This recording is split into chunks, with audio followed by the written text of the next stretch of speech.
नमस्कार दोस्तों, स्वागत है आपका ITI एग्जाम सॉल्यूशंस में। दोस्तों आज हम इसरो HDSC फिटर का पेपर सॉल्व करने वाले हैं और ये पेपर आपको इसरो HSFC में भी हेल्पफुल होगा। ये इसरो HDSC फिटर का पेपर 2024 का था, तो ये लेटेस्ट पेपर है। तो चलिए दोस्तों क्वेश्चन सॉल्व करना स्टार्ट करते हैं। क्वेश्चन नंबर 1 है, which nut protect the bolt and thread from damages. Bolt के सिरे की चूड़ियों को हानि से कौन सी डिब्री सुरक्षित रखती है? A cap nut, B fourth nut, C slotted nut and D nerd nut. अगर हमें बोल्ट के सिरे की चूड़ियों को प्रोटेक्ट करना है तो हम यूज करते हैं कैप नट का। जैसे कि इसका नाम बता रहा है कैप नट, तो ये एक कैप की तरह काम करता है। जैसे कि हम कैप पहनते हैं, वो कैप हमें धूप से बचाती है, थोड़ी बहुत बारिश से बचाती है, हवा से बचाती है। तो यहाँ पे भी कैप नट का यही काम होता है। तो कैप नट क्या करता है, बोल्ट के थ्रेड को कवर कर लेता है, जिससे कि बोल्ट का थ्रेड मॉइस्चर से, डस्ट से और other external element such as rain, wind, इनसे बचा रहता है। और ये कैप अलग अलग साइजेस में आती हैं। फॉर एग्जांपल ये कैप स्टील की हो सकती हैं, एल्यूमिनियम की हो सकती हैं और ये कैप प्लास्टिक की भी हो सकती हैं, डिपेंडिंग ऑन दी यूजेस। अब इसका इस्तेमाल हम ऑटोमेटिव में भी करते हैं, कंस्ट्रक्शन में भी करते हैं, इलेक्ट्रॉनिक्स में भी करते हैं।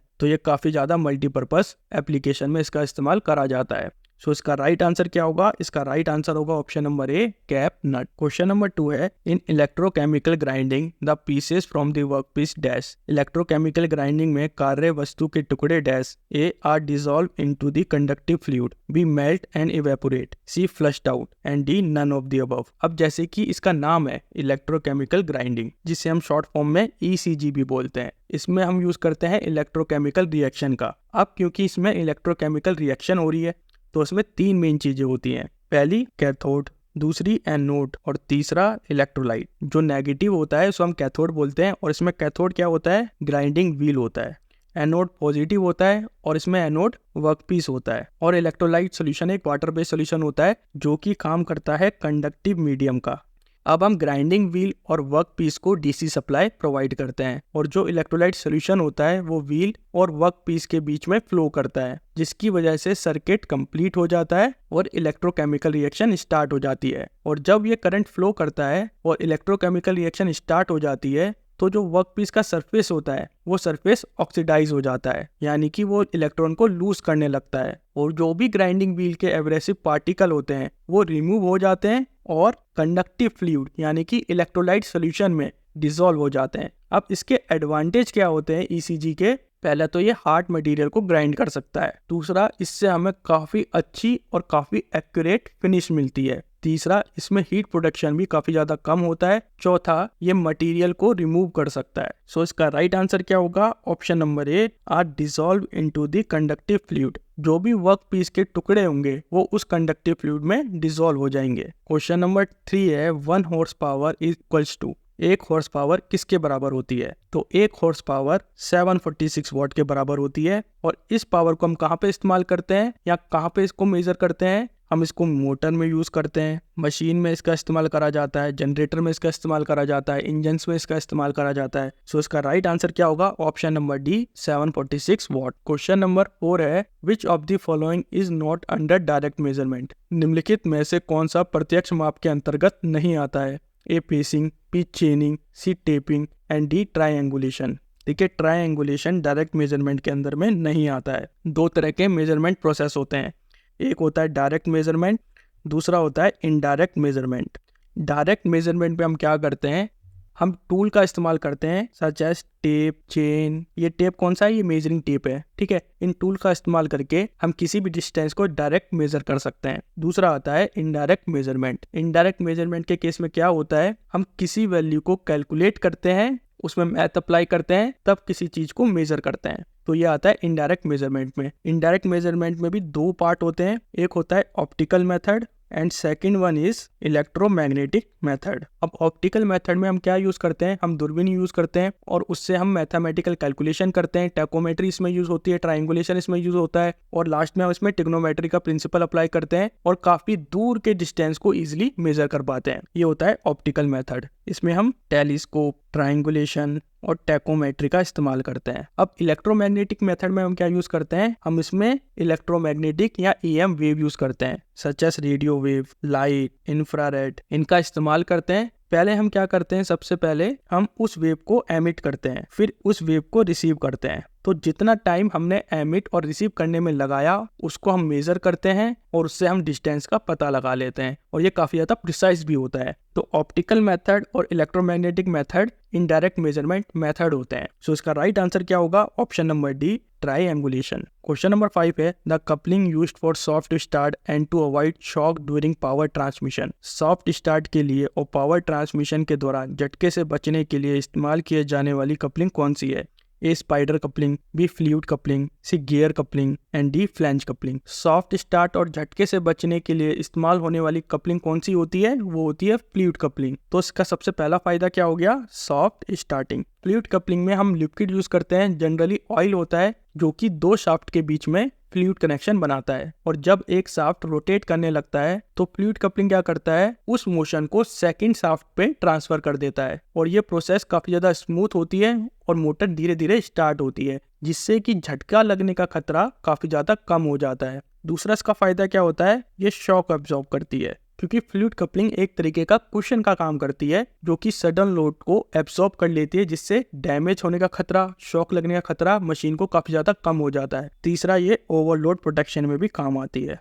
इन केस अगर लोड एकदम से इंक्रीज हो जाएगा तो फ्लूइड कपलिंग क्या होगी, वो स्लिप हो जाएगी, यानी कि ब्रेक हो जाएगी, जिससे क्या होगा, मोटर स्टॉप हो जाएगी और हम ओवरलोड से बच सकते हैं। सो इसका राइट आंसर क्या होगा, option number B, fluid coupling. Question number 6 है, pressure in 1 kilogram per centimetre square when converted into SI unit. दबाव 1 किलोग्राम प्रति सेंटीमीटर स्क्वायर में जब एसआई इकाइयों में परिवर्तित किया जाता है तो 1 किलोग्राम पर सेंटीमीटर स्क्वायर कितने पास्कल बराबर होता है? वो होता है 98066.5 पास्कल।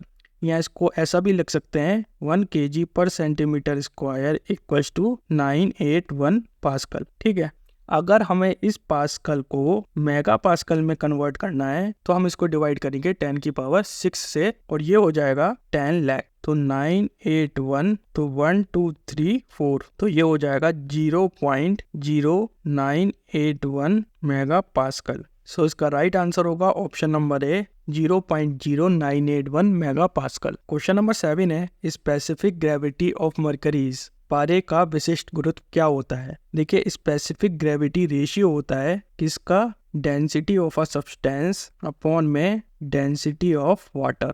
तो ये सब्सटेंस से वाटर का रेशियो होता है, तो ये इंडिकेट करता है कि कोई भी सब्सटेंस वाटर के कंपैरिजन में कितना ज्यादा डेंस है। तो मरकरी बहुत ज्यादा डेंस मेटल होता है, सबको पता ही है, और इसकी स्पेसिफिक ग्रेविटी कितनी होती है? इसकी स्पेसिफिक ग्रेविटी होती है 13.6। तो इसका मतलब ये हुआ मरकरी पानी की तुलना में 13.6 गुना अधिक घना होगा, क्योंकि डेंसिटी ऑफ वाटर कितनी होती है? ये होती है 1। सो इसका राइट आंसर होगा option number C, 13.6। Question number 8 है, the chemical formula for methane is. Methane का रासायनिक सूत्र क्या होता है? देखिए, मीथेन का रासायनिक सूत्र होता है CH4, और ये एक नेचुरल गैस होती है जिसे हम प्राकृतिक गैस भी बोलते हैं। और ये किसका बना होता है? ये हाइड्रोकार्बन का बना होता है, यानी कि इसमें कार्बन के एलिमेंट और हाइड्रोजन के एलिमेंट, दोनों के एलिमेंट मिलेंगे। तो इसमें एक कार्बन का एलिमेंट होता है या एक कार्बन का एटम होता है और 4 हाइड्रोजन के एटम होते हैं, तभी इसका फॉर्मूला निकल के आता है CH4। सो इसका राइट आंसर होगा ऑप्शन नंबर बी, CH4।